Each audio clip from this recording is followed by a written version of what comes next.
Hi there, welcome everyone, I am MisterBo, and today we have some more Crash Bandicoot 4 information and news to go over because last week we got some brand new gameplay, a load of different media outlets and influencers got their chance to play a demo of Crash 4, they got to play 3 different levels, Snow Way Out, Dino Dash and then Snow Way Out again, but from the Cortex timeline perspective. Now I've already done a video going over these brand new bits of gameplay and I talk a lot about some new information that came out from interviews that these people playing the game actually had with the developers. So if you want to check that out, there'll be a link in the card in the top right hand corner now or a link in the description below. I highly recommend you check it out. But I covered that stuff quite soon after this gameplay had dropped and there were a few little things that I'd kind of missed or that came out afterwards. So that is what we're going to be going over in this video, and there's a few interesting things here that hopefully should start a discussion up. So one of the cool bits of information we got on Friday was that levels will now have a load of gems to collect through them. Obviously before you'd only have maybe 1 or 2 gems in a level in the Insane trilogy, while in Crash Bandicoot 4 It's About Time you will have at least 5 gems to collect per level. So you'll get these gems in different ways. For instance, you'll get a gem for completing the level without dying more than 3 times, completing the level and getting all of the crates, completing the level and getting a certain amount of Wumpa Fruit in that level,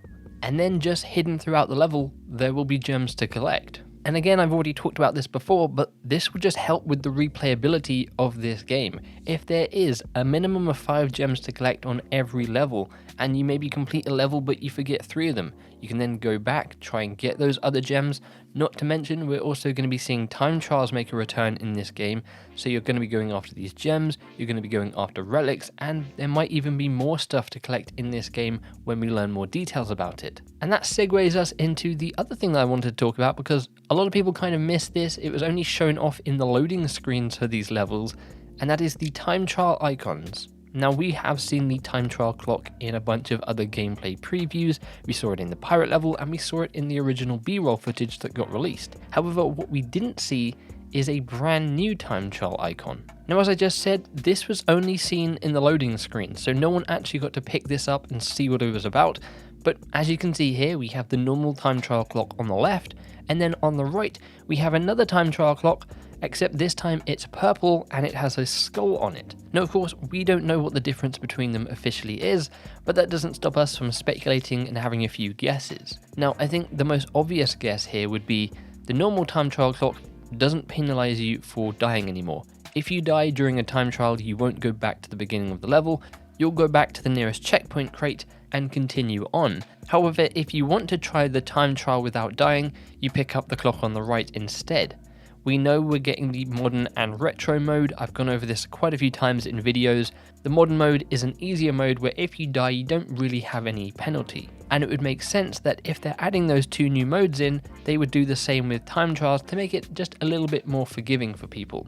If that is the case for what those 2 different time trials are, does that then mean we'll have 2 relics per level? The no deaths run and the deaths run? Or perhaps the normal time trials still do reset when you die, and this new clock is to do with something else. Maybe it's get through the level without killing any enemies or something like that. Again, we don't officially know, and I'm sure we'll learn more before the game launches, and I'll be sure to keep you guys updated. But again, more replayability to these levels. If this does give us 2 relics, man, there's going to be a lot to get in this game, and I'm sure people are going to be playing this game for at least a couple of months. Now another thing that most of the gameplay didn't show off is the year and the dimensions that these levels take place in. For instance, Snow Way Out takes place in the 11th dimension and in 1954. Now of course we knew we were going to be heading to other dimensions, but now we have one officially confirmed, and could this mean we're going to be seeing the 9th and the 10th dimension or other dimensions we've seen in previous Crash Bandicoot games? We'll have to wait and see on that, and it's cool we're going to be going to different time periods. Again, we already knew that. The one thing this does bring up though is the Cortex timeline levels. Do they take place in the exact same year, but perhaps in a different dimension? Because from what we've seen with the Cortex levels, you'll play through the Cortex level normally, and then it will transition to a different version of the Crash level you've already played, where there'll be new crates and new things to discover. Now if it was the exact same dimension, why would that level change at all? So that might be why they're called the Cortex timeline levels, and they may be in a different dimension. Now, another piece of interesting information is the composer of this game. Now, a lot of people were expecting it to be Josh Mansell, who did the original games and CTR, but unfortunately that is not the case here. The new composer is Walter Mayer, who has done a lot of stuff that you might even be familiar with, including Call of Duty Mobile, Total War, Warhammer, Killzone Mercenary and Killzone Shadowfall. He's also done the music for some Marvel commercials, the film District 11, GTA 4, GTA San Andreas, GTA Liberty City Stories, Need for Speed and GTA Vice City. So this guy definitely has a portfolio worthy of doing the music for Crash Bandicoot, and to be honest, everything we've heard from the little snippets of music here and there has sounded great so far. And those were just kind of a few things that I wanted to talk about and bring up that I didn't mention in my previous video and kind of came out after the fact, or I saw in other gameplay videos or in other interviews. So let's discuss. What do you think about the addition of a load of brand new gems to collect in each level? Again, for collecting all the Wumpa Fruit, not dying a certain amount of times, and just finding hidden gems in the levels themselves. What do you think that new time trial route is? Do you agree with me and we're going to see one time trial route where you can die now and one where you can't? Or is it something completely different? And from what you've heard so far, do you like the direction the music is going in for Crash Bandicoot 4? If you did enjoy this video, then click that like button because it helps get this video seen by more people.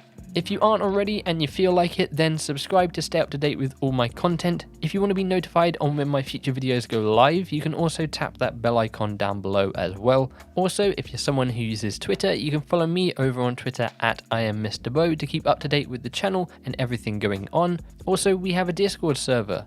A link to that in the description below. We have a nice community where we talk about Crash Bandicoot mainly, as well as some other games here and there. Apart from all that though, thank you very much for watching and for hanging out. I do super appreciate it. Hopefully I'll see you around, and as always, make sure you take care. Bye bye.